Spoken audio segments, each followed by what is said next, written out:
right.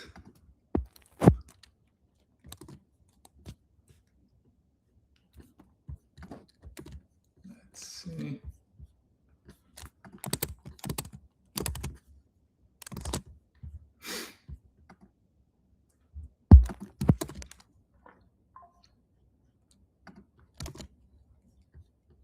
Oh no.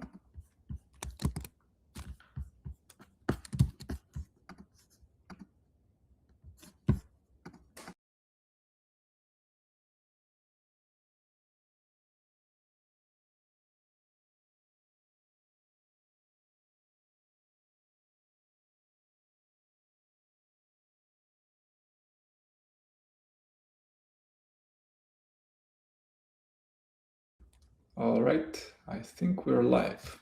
I will just double check something and be right back.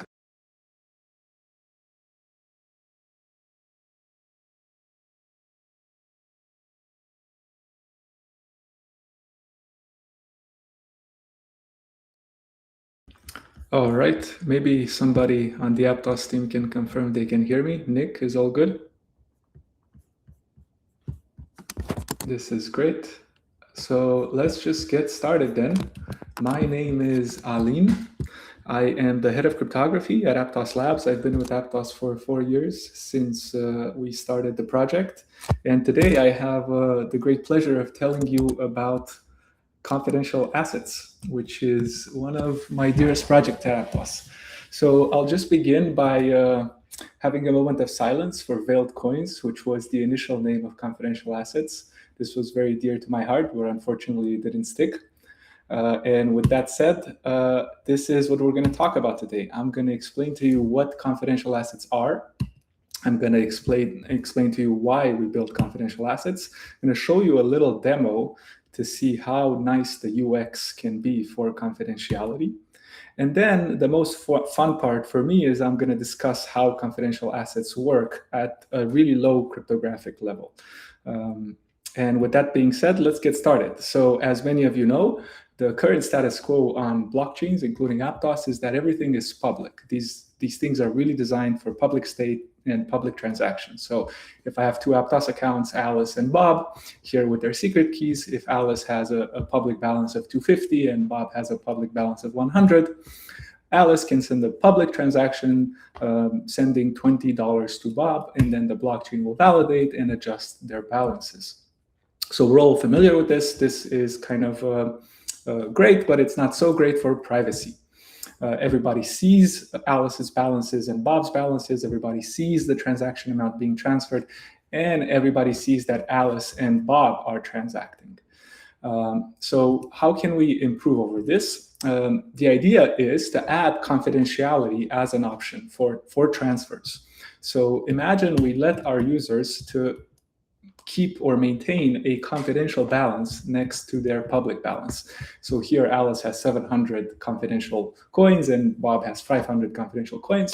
And now we create this new transaction type, which is still sort of a public transaction in the sense that it still leaks that address is sending and it still leaks that Bob is receiving, but it no longer leaks the amount. And the amount is going to be transferred between Alice's confidential to Bob's confidential balance, right?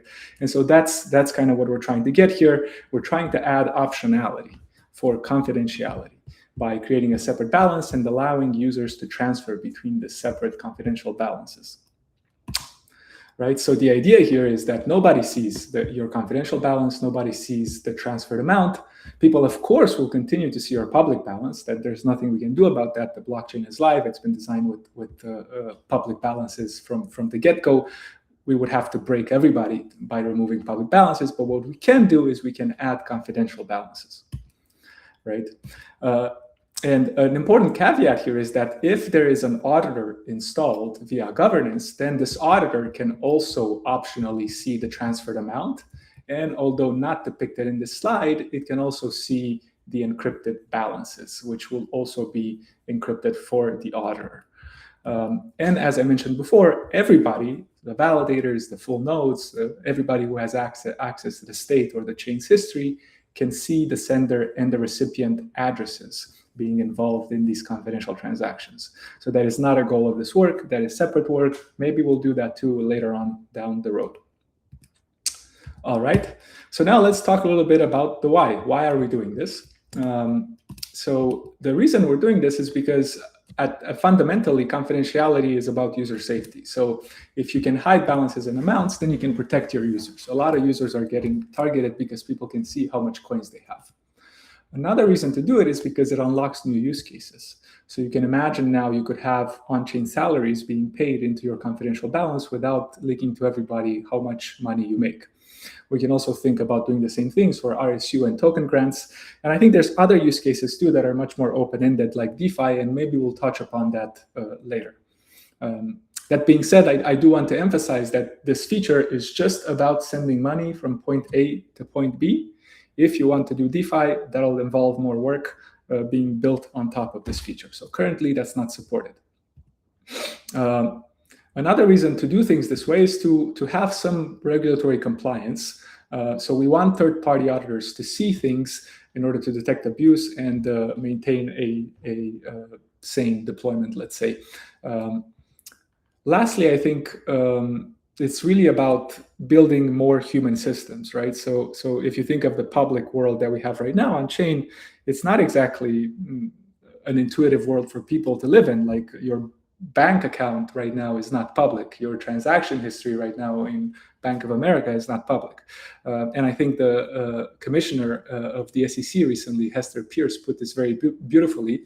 She said that human dignity is about your ability to choose what information you reveal about yourself. And I think that's exactly right. And so what confidential assets let you do is avoid revealing your balance and avoid revealing your transferred amounts. And so this is at a high level why we're doing this work. We're trying to protect our users. We're trying to unlock new use cases. We're trying not to break the law. And at the same time, we're trying to build more human systems. All right, so with that being said, I'm going to show you a small demo. I hope I don't have problems. So I will share my screen. This is, actually, before I'm going to show you, I'm just going to discuss a little bit what's going to happen. So we built this Venmo-like application at confidential.aptoslabs.com where you can sign in using your Google account.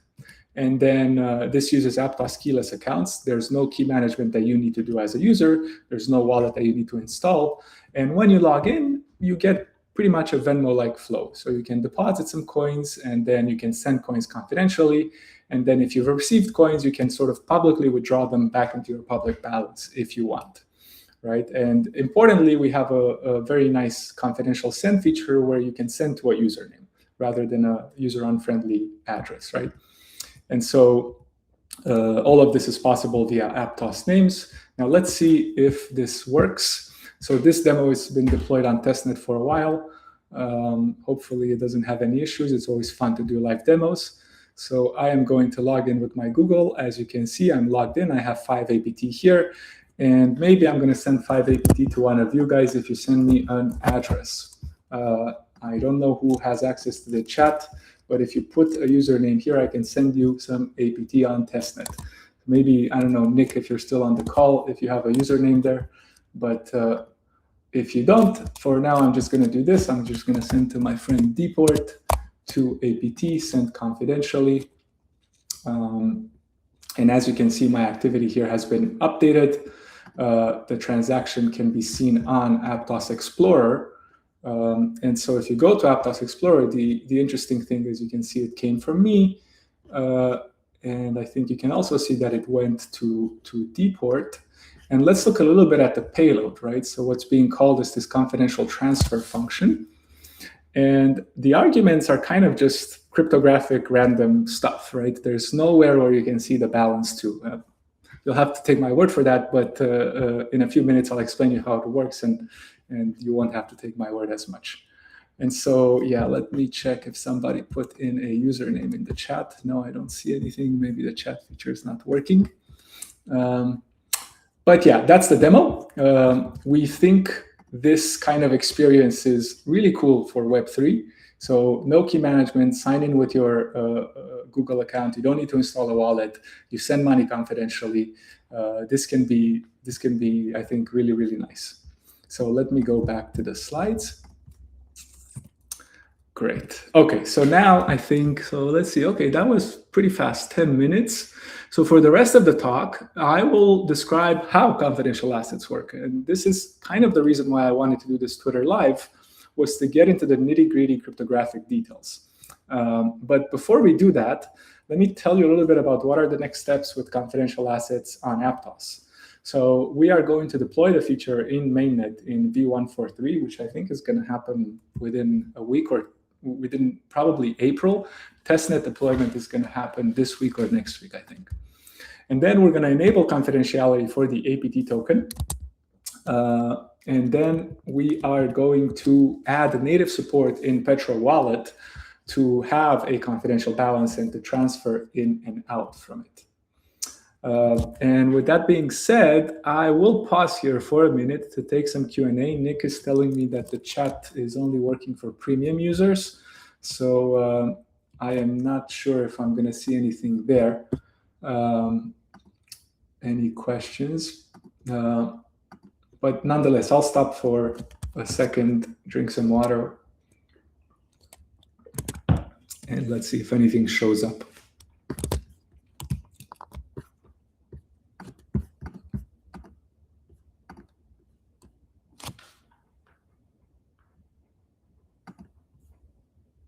Okay. I'm not seeing anything. So let's keep going. All right, so I'm going to get into the how. This is the fun part for me. This is probably not going to be fun for a lot of you unless you like cryptography and you are familiar with some of these things I'm going to talk about. So this is not going to make a lot of sense unless you're familiar with elliptic curve groups of some prime order P generated by some element G, right? So if this doesn't make any sense to you, it's going to be really hard to follow. I apologize in advance.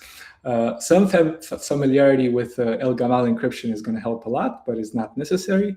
Similarly, Sigma protocol familiarity is going to be efficient. We're going to be proving a lot of linear relations amongst group elements, but really not necessary. Mostly, you should be familiar with the concept of a zero-knowledge proof for an NP relation, which I'll cover again. So really, this is the prerequisites for the next part. I will explain all of the primitives we use, so maybe it'll make some sense even if you're not an expert, but the first one is kind of a non-negotiable. All right, so I'll begin first by comparing Aptos confidential assets to previous confidential asset protocols in the account model. So in cryptocurrencies like Aptos or Ethereum, right? The reason I'm focusing on the account model is because this is a much harder model to do confidentiality in than the UTXO model. And so when I'm comparing a protocol, I'm going to be looking at a lot of dimensions. So I'm going to be looking at the maximum number of bits that a confidential balance can support, the maximum number of bits that a confidential transfer can support. So can you transfer 64-bit amounts or just 32-bit amounts? Then during decryption of your confidential balance or of your transferred amount, there will be, most protocols need to compute discrete logarithms. Some of you may be familiar with this, so DLs. And the larger the discrete logarithm instances are in terms of number of bits, the slower it is. In particular, if you look at the confidentiality demo here, in order for this website to display these decrypted amounts for you, like I received, or let's see, Newly sent me 0.01 APT, also in order for the website to display my APT balance, 3 APT, it has to do a decryption, so it has to do a discrete logarithm for that. And so we are going to be interested in protocols that support as many bits as possible here. Then we're going to look at how much on-chain storage overhead the protocol requires. Then we're going to look at whether the protocol is susceptible to these front-running attacks where you can be sort of locked and prevented from spending your account by an attacker.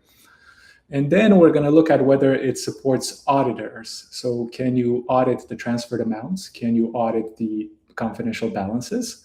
And most importantly, we're going to reason about whether the protocol supports rotating the auditor's key, since it's very unlikely that an auditor will maintain the same encryption key for the duration of the system. And then we're also going to look at whether the protocol allows users to rotate their decryption key, which is used to encrypt their balance. And lastly, we're going to look at the building block, the cryptographic building block used to instantiate the protocol. So I'll start with Zether. So this is academic work by Boons et al. From 2020. They support 32-bit balances and amounts. Their maximum discrete log instance is 32 bits, which is very good. It's very fast to decrypt. On-chain storage overhead is very small. They're the first work that prevent these front-running attacks that arise in the account model, which I'm going to touch upon later. But they do not support auditors, as far as I know. I don't think they describe an extension, and they do not support rotating the decryption key of the user. Most interestingly, they use a very cool building block called Sigma bullets, which is a generalization of bullet proofs for proving linear relations amongst group elements, like we need to in confidential assets. There's some follow-up work called Pretty Good Confidentiality, which is very similar to bulletproofs. As far as I can tell, it sort of ignores the front-running problem, but it adds auditor support. And it kind of moves away from Sigma bullets, which is a custom implementation of bulletproofs that can be a little bit error-prone for some people, and instead proposes composing classical bulletproofs with Sigma protocols. And that's kind of the contribution that PGC does. It's a very modular design where you can take any range proof that works over Peterson commitments, as we'll discuss later, and compose it with Sigma protocols. And in fact, this will be the approach that we take at Aptos. Solana recently also released confidential assets. The feature is currently disabled, but they also have a very interesting design where they support 64-bit balances, 48-bit transferred amounts, and they have to compute slightly larger discrete logs. So 48-bit discrete logs, this can be a little bit tricky to do, but with state-of-the-art algorithms, you can probably do it fast enough. And they prevent front-running, and they allow auditors, but they only encrypt transferred amounts for auditors. They do not maintain encrypted balances for the auditors, which kind of makes it difficult to allow for auditor key rotation, because the new key that the amount is encrypted for will not be able to decrypt the old encrypted amounts. And they don't support any decryption key rotation for the user. There's also a proposal from Ripple. I can't tell if this is sort of production ready or not, or it's just a proposal, but it's a little bit similar. Yeah, it's a little bit similar to PGC, I think. Supports 64-bit balances and amounts, but the discrete logs that they have to compute are a bit large, as far as I could tell from their code. These are 64-bit discrete logs. You really need to do some very fancy schmancy discrete log algorithms to decrypt fast. And on all other dimensions, it's kind of the same like Solana. And lastly, Avalanche has an encrypted ERC repository. They support 256-bit amounts, both for the balance and both for the transferred amount and the balance. But unfortunately, as far as I could tell, you cannot really decrypt these things efficiently. You need to compute 256-bit discrete logs, which is sort of unfathomable. And the on-chain storage of their approach is linear in the number of incoming transfers since the last time the account sent a transfer out. So it's not constant. And the way they achieve this is by using a general purpose ZK snark scheme. They use GROT16. I marked this in red because I think this is a little bit of a brave design, in the sense that writing ZK circuits can be tricky business, and if there is a implementation, then the attacker can steal funds. Let's see something happen here.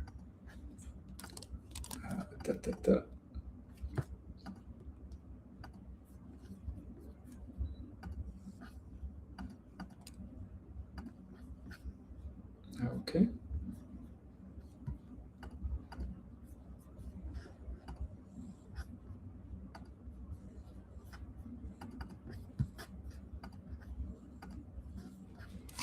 All right, I'm not sure. I hope folks can still see. All right, so now let's get back to our work. So what does our work do differently? So we support 256-bit balances, 256-bit amounts, while ensuring that the max discrete logs we have to compute are 32 bits. And while ensuring constant storage on chain, We prevent front running almost like everybody else. We allow auditors to maintain encrypted balances, unlike previous work. This makes it possible for auditors to rotate their keys and still have access to past balances, well, to the current and future balances.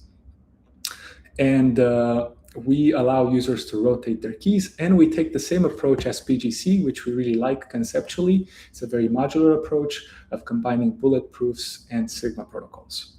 And so, yeah, that took a little bit to go through, but I think it's important to relate to past work. There's a long history of progress on this problem, and so we make our own contribution here, and yeah, I just wanted to clarify where we stand. All right, so with that being said, let's kind of talk about the fun stuff. I'm just going to describe, I think, deposits, withdrawal, and transfers, which are the three key operations of confidential assets. So in a deposit, you're really enrolling for confidentiality. You're taking public coins from your public balance and you're depositing them into your confidential account. So let's talk about how deposits work. But before we can do that, we have to go through some prerequisites to make sure folks are familiar with the primitives we're going to use. So we use this version of twisted El-Gamal encryption that we called chunked and twisted El-Gamal encryption. So in El-Gamal encryption, as many of you know, there's a key generation algorithm that returns your decryption key and your encryption key. The decryption key is just a field element in a finite field. Actually, this should be a Q, not a P. This is ZP. And then the encryption key is just the inverse of your decryption key times a group generator H. And to encrypt, what you do is there's an encryption algorithm that takes your encryption key and your L chunks that you want to encrypt and L pieces of randomness. These pieces of randomness are just field elements in ZP, and it returns a ciphertext. How does encryption work? Well, it kind of first takes your encryption key and multiplies it by all of the pieces of randomness, returning these RIs. And then it does a Peterson commitment to these VIs using the RIs. And so a ciphertext should be thought as conceptually as just a Peterson commitment and a re-randomized encryption key, right? Where the Peterson commitment and the re-randomized encryption key share the randomness. And we have L of these because we have L chunks that we're encrypting. And what I want to emphasize here is that the randomness is important, right? So if you use randomness 0, you're not really going to hide anything. VI times G is very easy to recover VI for VI times G, right? If VI is small, that's a small discrete log instance. And again, very important for the purpose of this work and this presentation is that these twisted El-Gamal encryptions have these Peterson commitment components, right? Components that commit to VI using randomness RI.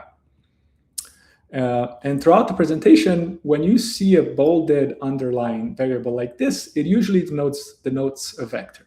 So we're going to be using this convention. And another convention we use is that C.ped denotes the Peterson components of the ciphertext, right? So it basically returns all of these PIs. Okay, so that's chunked and twisted El-Gamal encryption. We're going to use it a lot throughout this presentation to encrypt amounts and to encrypt balances, as I'm about to show you. The other thing that I want to talk about is chunking. So for Aptos, we're going to work with 128-bit balances A. But again, our scheme supports 256-bit. Luckily, we only need 128-bit for balances. And the way we're going to work with these balances is by splitting them into L is equal to 8 chunks. So there's a vector A of 8 chunks, where each chunk is a 16-bit value, right? B is the number of bits. Similarly, for the amounts, V, we're going to split them into N is equal to 4 chunks, because in Aptos, the amounts are only 64 bits. And this is going to produce a vector V of 4 entries, where each entry has B is equal to 16 bits. So this LNB notation, you're going to see it a lot throughout the presentation. And one convention that we have is there is this 2 chunks algorithm that basically returns to you this chunking. So given an input U and a bit width B and a number of chunks M, it splits U into M chunks of B bits each and returns U, right? And there's also the opposite or the inverse operation called unchunk, where you take a chunked vector and you return back u. And it's the inverse in the sense that if you unchunk the result of two chunks on u, you get back u, right?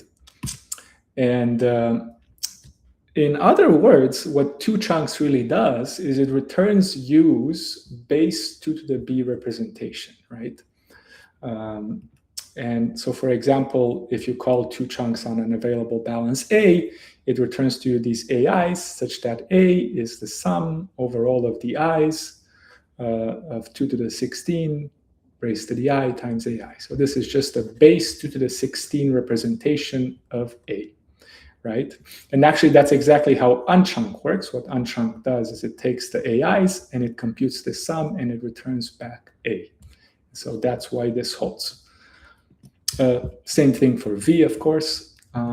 And yeah, I do realize this is a lot of notation, but just to recap, we have El Gamal encryption, we have chunking. Let's look at deposits.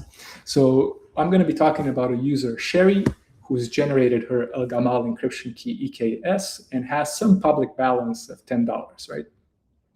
And what Sherry is interested in doing is in moving some of these public coins into her confidential balance, which is currently empty or unset. And so we want to have some kind of transaction where Sherry specifies the public amount V that she wants to move into her balance. And at the end of this transaction, we want Sherry's available balance, AS, to be updated to AS prime, such that AS prime contains a chunked and twisted El Gamal encryption of the public amount V that Sherry put in the transaction, right? And so actually this is pretty trivial. What the validators do is they take V, they chunk it, they obtain this V vector, and then they apply this, poor man's El Gamal encryption with randomness 0, right? And what I want to emphasize here is that the deposited amount is public, right? And so that's why we kind of use 0 here, is because there's no hope to hide the deposited amount. By definition, you're moving it from public to confidential. Just the difference between 10 and 10 minus V on your public balance will leak the deposited amount. So there's no way to hide anything in this deposit phase. In order to hide things, you have to actually send a transfer out of your confidential balance or receive a transfer in, and that'll hide your confidential balance and the transferred amounts. And I'll get to that later. But for now, I just want to show you how easy it is to deposit, right? You just put in a public amount, the validators chunk it, they El Gamal encrypted with randomness 0, done. So Sherry can now deposit confidential coins into her account, right? Now, let's talk about the inverse operation, which is withdrawal. Withdrawal is when Sherry wants to take back coins from her confidential balance and put them back into her public balance, right? So in other words, she wants to dispose of confidentiality. And before we can talk about withdrawal, there's more prerequisites I need to introduce. So I'm going to introduce zero-knowledge proofs. So for what you really need to be familiar with when discussing zero-knowledge proofs is that a zero-knowledge proof is always a proof for a relation, which is a publicly known algorithm, R, that takes some public statement X as input that both the prover and the verifier know, and takes a private witness input that only the prover has. And the goal of a ZKP is to hide W from the verifier while convincing the verifier that this algorithm holds over the secret W, right? So in other words, we kind of use this terminology that a ZKP for the public statement X being in the relation R is a process by which a verifier is convinced that the prover knows a secret W such that R of X W is 1, right? And a good example of this, if you want, is to think of R as an algorithm that checks whether the puzzle X, the Sudoku puzzle X, has a valid solution W, right? So in that sense, you can have a ZKP for showing that the Sudoku puzzle X is solvable by the prover, and in fact, the prover knows the solution W to the Sudoku puzzle, right? But in general, we're going to be working with NP relations, with relations that are kind of abstract. Okay, and I'll give you another example of such a relation, which is going to be very helpful for confidential assets. This is the zero-knowledge range proof relation for Peterson committed values. So in this relation, the public statement is a bunch of Peterson commitments like the ones you saw in the El-Gamal ciphertext. And the secret statement is the openings of those Peterson commitments. So PI commits to VI using randomness RI. But these are secret and these are public. In other words, the blockchain will see this, but we don't want the blockchain to see this, because this will be either a transfer amount or a encrypted balance, and we want it to stay secret. And so what this relation will do is for every value VI, it'll check that PI is the Peterson commitment to VI using randomness RI, and it'll check that VI is a B bit number, right? In our case, B is 16, so it'll check that VI is a 16-bit number. And although right now you're looking at this and it's probably not going to make a lot of sense, later on I'm going to show you how we use this in the protocol. But the takeaway here is that there is this NP relation that takes a Peterson commitment as a public statement, and we use a zero-knowledge proof to convince the blockchain that we know openings to that Peterson commitment that are small, that are B-bit large. All right, so again, before we can talk about withdrawals, we have to talk about how decryption works in chunked and twisted El-Gamal. So to decrypt one of these ciphertexts, we have a decryption algorithm that takes the ciphertext and the decryption key and outputs not the values themselves, but the values times the generator, which means that in order to get the values, we're going to have to compute discrete logs. And I'll touch upon that immediately. How does decryption work, though? So you simply parse the ciphertext. This is actually a typo. This was supposed to be a C. So you parse the ciphertext and you extract the Peterson commitment and the re-randomized encryption keys. And then you can actually obtain VI times G by doing a little bit of arithmetic. And I can convince you why this works. So let's take this equation here and move it here. And if we expand PI, this is just a Peterson commitment. If we expand RI, this is just the re-randomized encryption key. And now if we expand the encryption key, this is DK minus 1 times H. And you'll notice that this guy will cancel out with this guy. So we get RI times H. And then you notice that this guy will cancel out with this guy. So we get VI times G. So that's how decryption kind of works.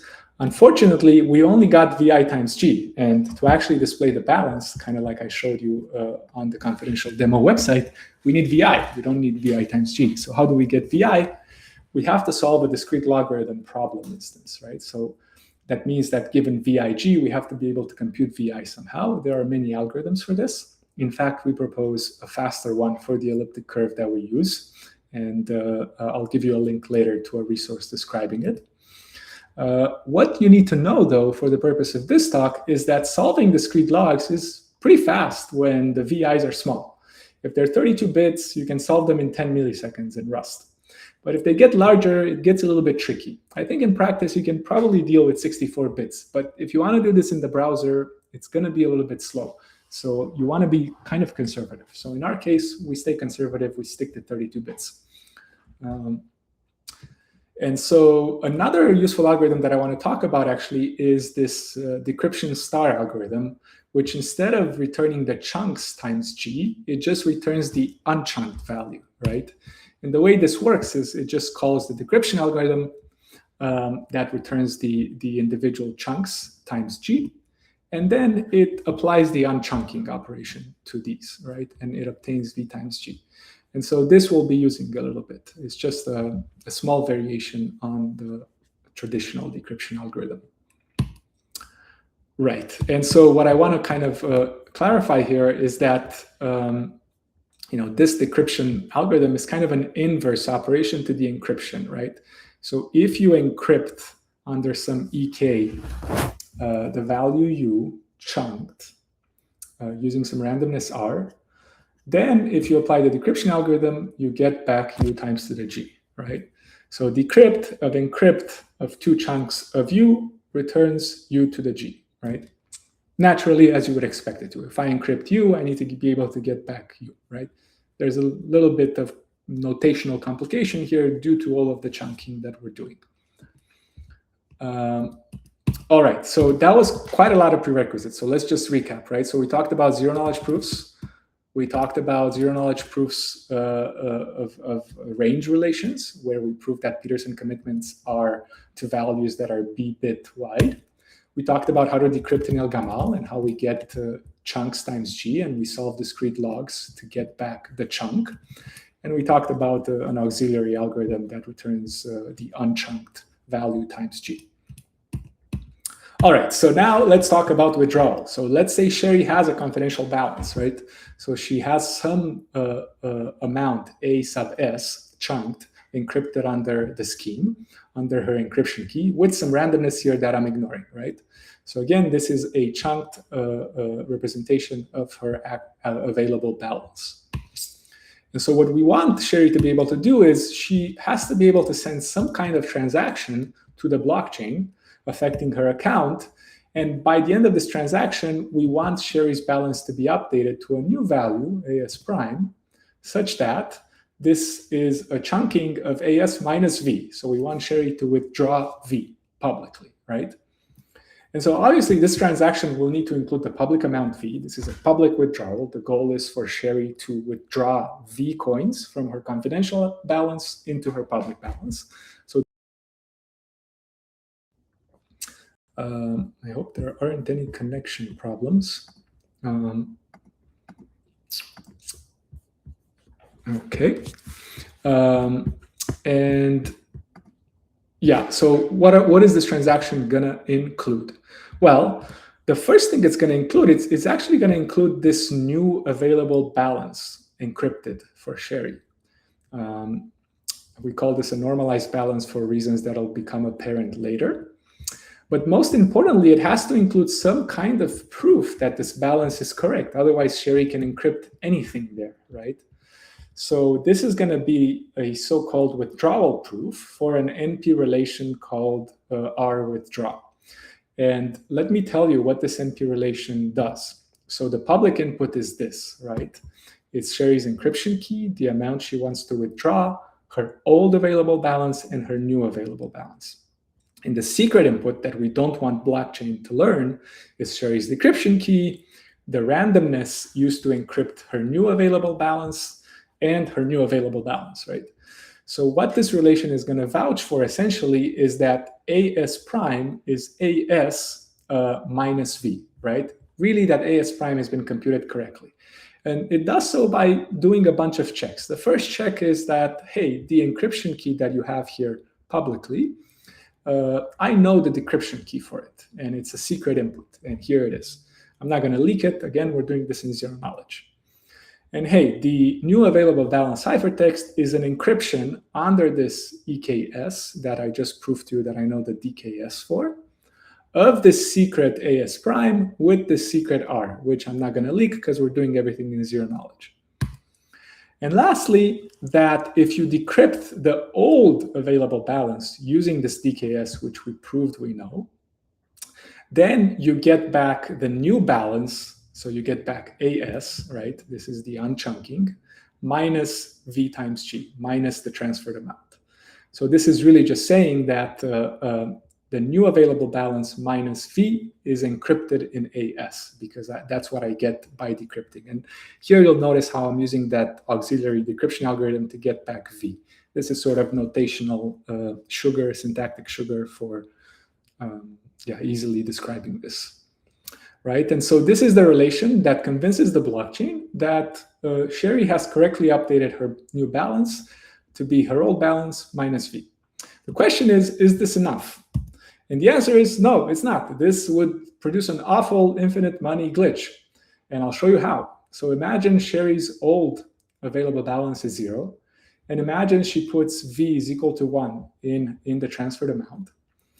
Then one sort of important thing that I kind of conveniently forgot to mention is that this arithmetic here happens modulo P, because we are in an elliptic curve group and we're doing mod P arithmetic, quote unquote, in the exponent when doing this here.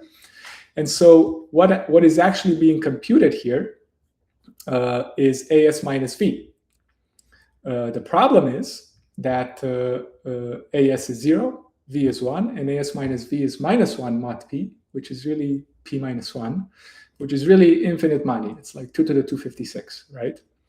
And so that's pretty bad. We don't want to do that. And to fix that, kind of the root of the problem is that our withdraw does not check that V is less than AS. You see, there's no check here that V is less than AS, right? So that's kind of a problem. In fact, actually, this may be a typo. Is this a plus? This is the old balance, is the new balance minus V.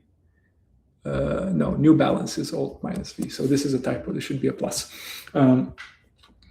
Yeah, so the core problem is that the relation that we described does not check that V is less than or equal to AS. And that's why we need a range proof. That's essentially what the range proof kind of does. And that's all I'm able to say about the range proof without getting into sort of gnarly details. But I will give you resources at the end. These slides will become public. And at the end, you can see a more formal argument for why this is sufficient. Great. And so this is the withdrawal protocol.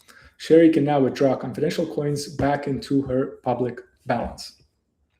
And at the core of it is a zero-knowledge proof for this withdrawal relation, which we instantiated with Sigma protocols, and a zero-knowledge range proof for the Peterson component of the new available balance.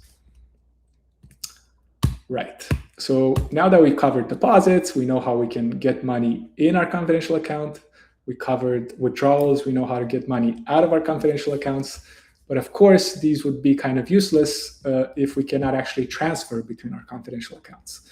So how do we do transfers? How do you actually leverage these confidential balances? And in order to talk about transfer, there is another small prerequisite I need to introduce. This is a batched variant of the chunked and twisted al-Gamal scheme that we discussed earlier. So here we have the encryption algorithm as before, but now it just takes a bunch of encryption keys. It doesn't just take EK, it takes EK1 through EKM. And we want this adjusted algorithm to encrypt, as before, L chunks using L pieces of randomness. And we do this slightly more efficiently than we would by naively calling the previous EL, in the sense that we still create these EK randomized components, but now we only need to create one Peterson component for the VIs as opposed to M of them. And so the ciphertext will be the Peterson component as before, and all of these RI components. And as before, we're going to use the same convention. C times sped returns the Peterson components. And the reason this is better, in case it's sort of hard to see, is that the ciphertext size here is M plus 1 times L. So we have M components here and another one here. That's the M plus 1. And each one of them has L subcomponents. So M plus 1 times L sized ciphertext. Whereas if we did it naively with the old ciphertext, we would have to do M separate encryptions, and each encryption would be of size 2L, right? And so that would be a little bit larger. It would be around 2x as large. And so we prefer this optimized version for a little bit of efficiency. It's not really crucial, but it helps. Okay. So the other thing I want to talk about is the fact that this chunked and twisted al-Gamal encryption has a homomorphism property. This means that if you encrypt under the same encryption key, EK, some chunk value A and some chunk value B using some randomness, then you can combine the ciphertext into a new ciphertext that encrypts the sum of the chunks modulo P, right? And the randomness for this new ciphertext would be R plus R prime. So that's the homomorphic property. You can kind of see how it holds, and I'm going to try and show it to you, but it may be a little bit hairy. So let's look at this ciphertext. It contains a bunch of RIs, right, and a bunch of PIs. So RIA, PIA, it's the Peterson commitment to AI and the re-randomized EK.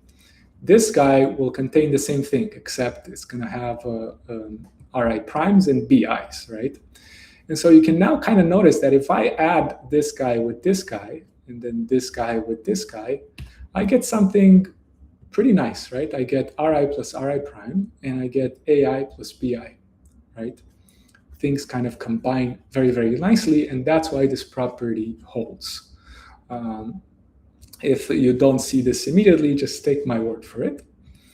And another convention I want to add here is that, typically the way I described it here, this assumes that all ciphertexts are using the same number of chunks L, but we're also going to allowing for adding smaller ciphertexts with less chunks by saying that we implicitly pad with zeros. So for example, we're going to add to a size L ciphertext a size N ciphertext that's slightly smaller. The thing still works out if we view the size N ciphertext as a size L one, where we have L minus N zeros appended to it. Now, some food for thought is that if A and B were base 2 to the B representations returned by the two chunks algorithm that we described, then when we combine them like this, will this result here remain base 2 to the B, right? And so the answer is that we don't know. It may or it may not. It depends on how big A and B are. But in the worst case, this could double the B here in the exponent. So yeah, this is kind of a caveat of combining ciphertexts in this way, is that the result may not necessarily be base 2 to the B. Okay, so let's recap a little bit. I talked about batch encryption.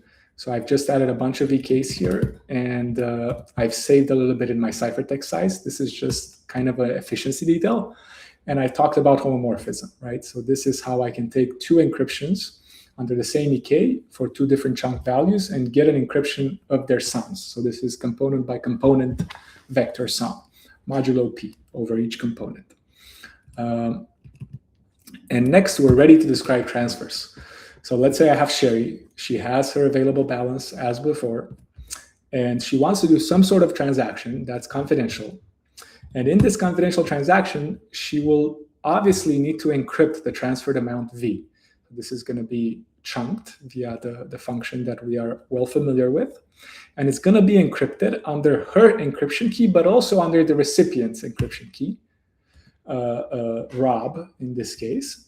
And so what we want to happen after such a transaction is that Sherry's balance, we want it to be updated to AS prime. And we also want the recipient balance, Rob, to be updated.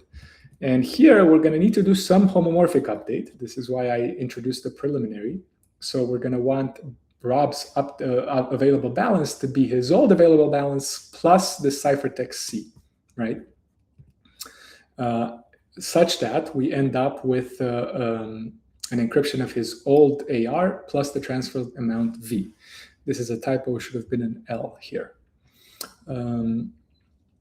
Right, and so again, we want a transaction such that by the end of it, Alice can update her balance and Bob can update his homomorphically.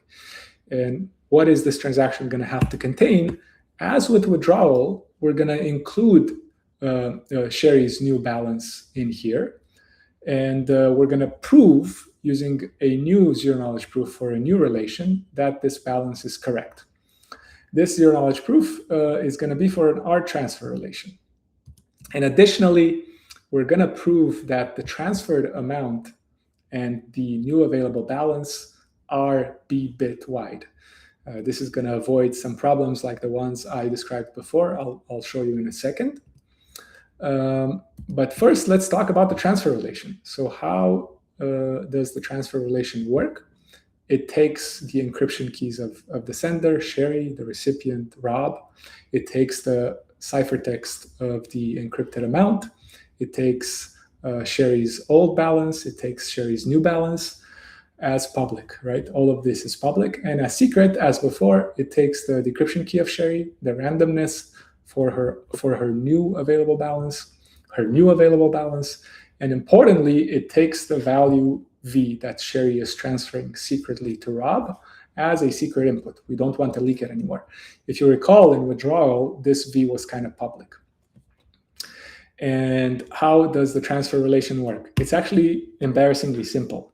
It's just enforcing a withdrawal where it moves this V as a public input. So it's really enforcing that Sherry is withdrawing V coins from her available balance and updating her new balance correctly, as we discussed in the withdrawal protocol. And the other thing that it's doing is checking that this ciphertext C, which is a batch ciphertext, is indeed correctly encrypting the secretly withdrawn value V, which is chunked, right? Using some randomness S, right? That's it. That's the transfer relation. So the transfer relation can just be cast as a secret withdrawal together with a proof that the encrypted amount is the secretly withdrawn amount. And so the question is, why do we need more beyond the transfer? So why do we need the range proof? We know why we need this in the context of the withdrawal, but why do we need an additional range proof over the transferred amount? As before, the attacker can get very clever. If we don't have this range proof, the attacker can set the transferred value to be p minus 1, where p is the order of the elliptic curve. And so again, the new balance will be as minus v. And that means it'll be as minus p minus 1. And so p just canceled out because we do modulo p arithmetic. So the new available balance will be as plus 1 for Alice. So this would be kind of disastrous, right? So Alice started with as. She transferred some huge amount of coins, and then she ended up with a new balance that's larger, right? This would be disastrous. It's an infinite money glitch. This is why we need the range proof here, right? And so at a high level, this is how the transfers work. And this is how Sherry can send coins without anybody learning the amount or the change to her balance or the change to the recipient's balance. There is a big caveat, though, which the Zither paper, as I mentioned earlier, handles. The problem is that after such a transfer, Sherry has updated Rob's available balance. And so if Rob is in the middle of transferring out of his account, Rob will have computed a zero-knowledge proof for our transfer with respect to his balance AR. The problem is that Sherry's payment to Rob invalidates this AR. AR is now AR prime. And so when the validators verify Rob's next transfer with respect to AR, it won't verify because the validators will verify it with respect to the updated available balance. So this creates this front-running attack where a malicious user can just send really small payments to Rob, constantly changing his available balance and constantly invalidating any zero-knowledge proof that Rob computes. And so that's not good. So how do we deal with that? The way we deal with that is by taking Zither's approach. So Zither proposed to actually introduce a pending balance component next to the available balance. So as you can see, before we just had the available balance, you sent money out of it and you received money into it. In the new world, we're going to have an additional pending balance that encrypts a pending amount. And so a user's total balance is the sum of what's encrypted here and what's encrypted here, right? And now what we do is we still spend from the available balance, but we receive into the pending balance, right? So we no longer receive into the available balance, we receive into the pending balance, right? And so what this allows us to do is to completely eliminate the front-running attack that I described earlier, because if Alice continues to pay Bob, only Rob's pending balance gets updated, his available balance stay the same, and he can spend. So this is a very nice technique introduced by Zither. And so to make this work, you kind of have to keep track of how many receiving transfers you accepted into your pending balance. So here Bob received 21, and after Alice paid him, we update this to 21 plus 1. And you'll see in a second why this is necessary. I'll describe it very soon, but it's going to be an important hint that the validators will need to maintain. And so, good. So now we can handle front running. I also want to describe how to handle auditors. And this is actually quite trivial. You can kind of see the diff here. The only thing we're going to do is we're just going to do batch encryptions of the available balance under the auditor's encryption key and of the transferred amount as well. Although actually this is once again a typo. There's supposed to be an EKA here. And that's how we add auditor support. We simply encrypt stuff for the auditor using our batch encryption stuff. There's a small caveat, which is that the pending balance is not visible to the auditor. So the auditor will always be a little bit behind. But ultimately, as I'm about to show you, the pending will roll over into the available, and the auditor will be able to see everything. Okay, so what is a caveat with this split, the pending available split? One caveat is if Rob receives too many transfers, his pending chunks become too large, which means they become very expensive to decrypt via discrete logarithms. And so the solution here is to allow Rob to roll over his pending balance into his available balance and make it 0. And so that's what I'm going to describe next. Suppose we have Rob, he has an available balance, he has a pending balance, and suppose he sort of ran out of transfers. Like suppose he received a lot of transfers, these chunks are very big, and he wants to roll over so as to make decryption faster. So what he does is he sends a rollover transaction, and this rollover transaction contains nothing. It just tells the blockchain to roll over, and it homomorphically combines the old available balance with the pending balance, deriving the new available balance. So this is just an encryption of the sum. And as a result, if we enforce that pending chunks are B-bit and that available chunks are B-bit, then after rollover, the new available chunks will be at most 2B bit wide.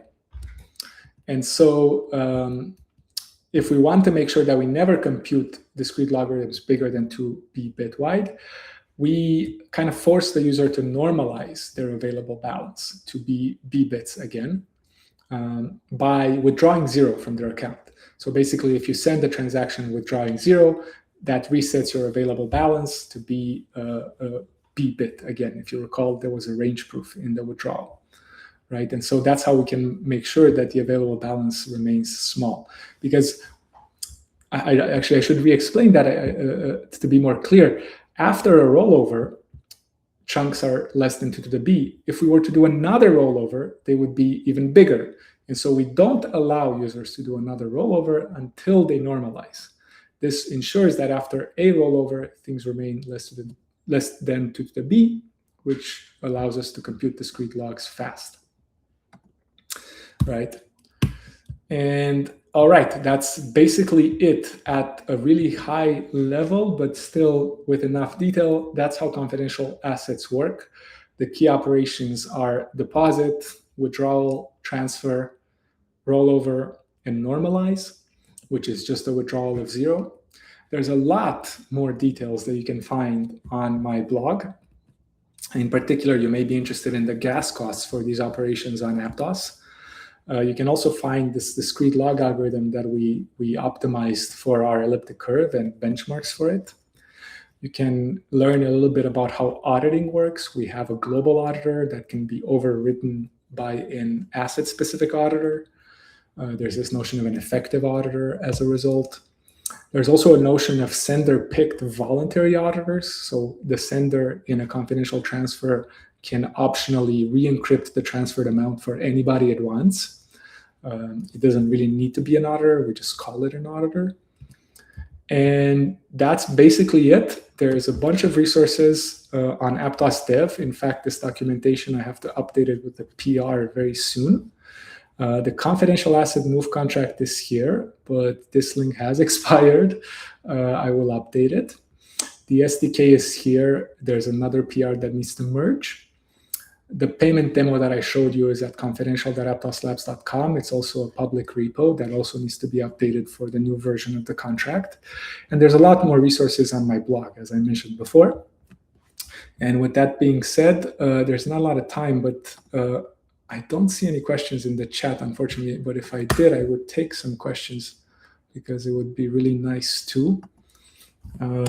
Maybe, yeah. I really don't. That's a bummer. But with that being said, that's it. There's some interesting appendix slides here. In particular, I kind of describe the move APIs that the confidential asset contract exposes. And I also describe these additional APIs for the pending and available balance, the rollover, the normalization, how to set an auditor, how to set a global auditor, how to pause your incoming transfer to allow for key rotation. We didn't really cover key rotation, unfortunately, but that's also pretty easy. And then SDK APIs. So how do you generate a key pair? How do you generate a withdrawal proof, a transfer proof, a key rotation proof? How do you decrypt, and so on. Yeah, and with that being said, that's all. Thank you so much for tuning in. I hope this remains here for people to follow up on later when they have questions about how this works. Thank you so much.